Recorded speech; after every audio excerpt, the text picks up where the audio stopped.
Hi, నేను honey, మీ honey. ఎలా ఉన్నారు? అందరూ బాగున్నారనేసి అనుకుంటున్నాను.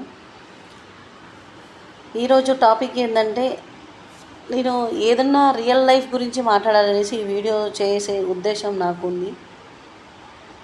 ఒక్కొక్క మనిషి ఎలా అంటే, మొన్న వీడియోలో నేను చెప్పడం జరిగింది పేరెంట్స్ గురించి, పిల్లల గురించి. దాని గురించి మళ్ళీ నేను సెకండ్ పార్ట్గా ఇది మాట్లాడాలనుకుంటున్నాను.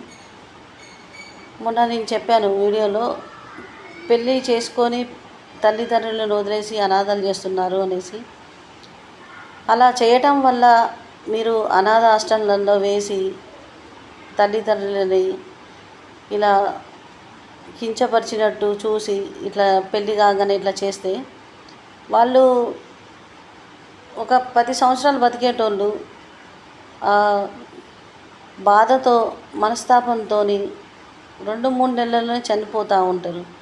నేను చాలామందిని చూస్తున్నా. ఇప్పుడు జనరేషన్ ఎట్లుందంటే, నా మ్యారేజ్ కాగానే ఇట్లా తల్లిని తండ్రిని వదిలేయటము, అక్కల్ని పట్టించుకోకపోవటం, చెల్లెల్ని పట్టించుకోకపోవటం. వైఫే లైఫ్ కాదండి. ఫస్ట్ తల్లి స్థానము ఎవరికి దొరకదు, తర్వాతకి వైఫ్. నేను ఒక ఆడపిల్లనే. ఎందుకు చెప్తున్నానంటే, పేరెంట్స్ పడే నరక యాతన ఎట్లుంటుందంటే చాలా ఘోరంగా, కఠినంగా ఉంటుంది. అది పిల్లలు చాలామంది ఆలోచించాలి. మేము చేసుకున్నాం, మా లైఫ్ హ్యాపీగా ఉంటుంది అనేసి అనుకోకూడదు. ఎందుకంటే మీకు రేపటి రోజు పిల్లలు పుడతారు. మీరు కూడా అదే పొజిషన్లో వస్తే మీకు అప్పుడు అర్థమవుతుంది. అట్లా రాకూడదు అంటే తల్లిదండ్రులని హ్యాపీగా చూసుకొని, ఎవరి స్థానం వాళ్ళకి ఇచ్చేసి, వాళ్ళ స్థానాల్లో వాళ్ళని సంతోషంగా ఉంచి వాళ్ళకి ఒక స్థానం అనేది కల్పించండి.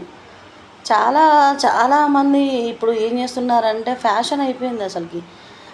మేము చేసుకున్నాం, ప్రశాంతంగా ఉండాలి, మాకు ప్రైవసీ లేదు, ఏం లేదు అనేసి. ఏం లేకపోతే వాళ్ళు పెళ్ళేం చేస్తారు? పిల్లలు, కోడలు అందరూ హ్యాపీగా ఉండాలి, మేము కూడా చూసుకోవాలి మనవరిని అనేసి వాళ్ళకు కోరికలు ఉంటాయి. మీకు ఆ కోరికలు పూర్తి కాకపోతే వాళ్ళని మీరు సగం చంపేస్తున్నారు. అది చాలా తప్పు. నేను ప్రత్యేకంగా అబ్బాయిలకు చెప్తున్నాను, ఇలా చేయడం వల్ల ఇటు దేవుడి దగ్గర, ఇటు మనుషుల దగ్గర పడిపోవడం తప్ప ఏముండదు. వైఫ్, అమ్మ. అందరూ అమ్మని ప్రేమించాలి, వైఫ్ని కూడా ప్రేమించాలి. ఇద్దరికి సమాన భాగంగా సగం ఎవరి భాగం వాళ్ళకి ఇచ్చేయాలి. దీనివల్ల మీరు హ్యాపీగా ఉంటారు. రేపటి రోజు మీకు పుట్టబోయే పిల్లలు కూడా హ్యాపీగా చూసుకుంటారు, మీరు సంతోషంగా ఉంటారు. అంతేగాని ప్లీజ్, ఐ రిక్వెస్ట్, దయచేసి ఇట్లా పేరెంట్స్ని అనాథాశ్రమంలో వేయటం, వాళ్ళని కించపరచటము, ఏదో నిన్నగాక మొన్న వచ్చే భార్య గురించి ఇట్లా చేయకండి. ఎందుకంటే వాళ్ళు పడే బాధ, వాళ్ళు పడే నరకయాతన మేము దగ్గరుండి చూస్తాం. మేము సోషల్ మీడియా వర్కర్స్, మేము చాలా మందిని చూస్తూ ఉంటే చాలా బాధేస్తూ ఉంటుంది. అలా చూసినప్పుడల్లా చాలా ఎందుకు ఇలా చేస్తున్నారు అనేసి.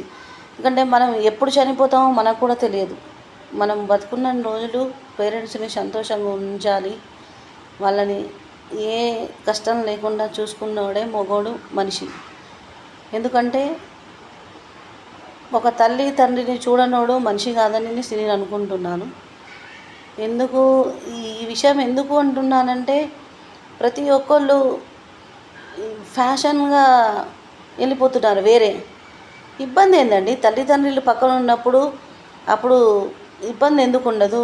ఒక అమ్మాయి కోడలుగా ఇంటికి పోయినప్పుడు ఇబ్బంది ఎందుకు ఉంటుంది? ఆ స్థాయిలోనే మా తల్లి ఉంది, మా తండ్రి ఉన్నారు, మా అన్నలు ఉన్నారు, తమ్ముళ్ళు ఉన్నారు అనేసి అనుకున్న ప్రతి ఒక్క ఆడపిల్లకి అత్తగారి ఇల్లు ఒక స్వర్గం లెక్క కనబడుతుంది.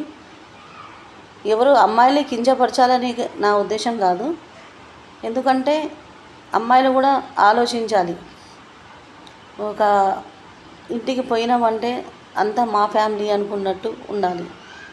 దానికి వ్యతిరేకంగా ఉండి ఆర్గ్యూస్ పెట్టుకుంటే ఆర్గ్యూస్ పెరుగుతూ ఉంటాయి. సో ఈరోజు నేను చెప్పేది ఒకటి, దయచేసి పేరెంట్స్ని ఏడిపించకండి, వాళ్ళని అనాథలు చేయకండి. పిల్లలు చిన్నగా ఉన్నప్పుడు ఎంతో గారాబంగా పెంచుతారు. పెద్దగైన తర్వాతకి వాళ్ళు మమ్మల్ని చూస్తారో లేదో అనేసి సగం టెన్షన్లో అదే వాళ్ళ లైఫ్ అయిపోతుంది. తండ్రో తల్లో మంచంలో పడ్డప్పుడు వాళ్ళకి ఏంటది మేము చేసేది అది ఇది అనేసి అనుకుంటారు. అలా అనుకోకండి. తల్లి తండ్రి విలువ చాలా గొప్పది. అది మాటల్లో కూడా చెప్పలేం, మనం వర్ణించలేము కూడా. ఎందుకంటే అది దేవుడిచ్చిన గొప్ప వరం కాబట్టి పేరెంట్స్ అంటే. మనం కూడా పేరెంట్స్ అవుతాం, మనకు కూడా బాధ్యతలు అనేవి ఉంటాయి. అందుకోసమే అందరూ అమ్మాయిలు అబ్బాయిలు చాలా జాగ్రత్తగా ఉండి పేరెంట్స్ని చాలా జాగ్రత్తగా చూసుకోవాలనేసి ఐ రిక్వెస్ట్.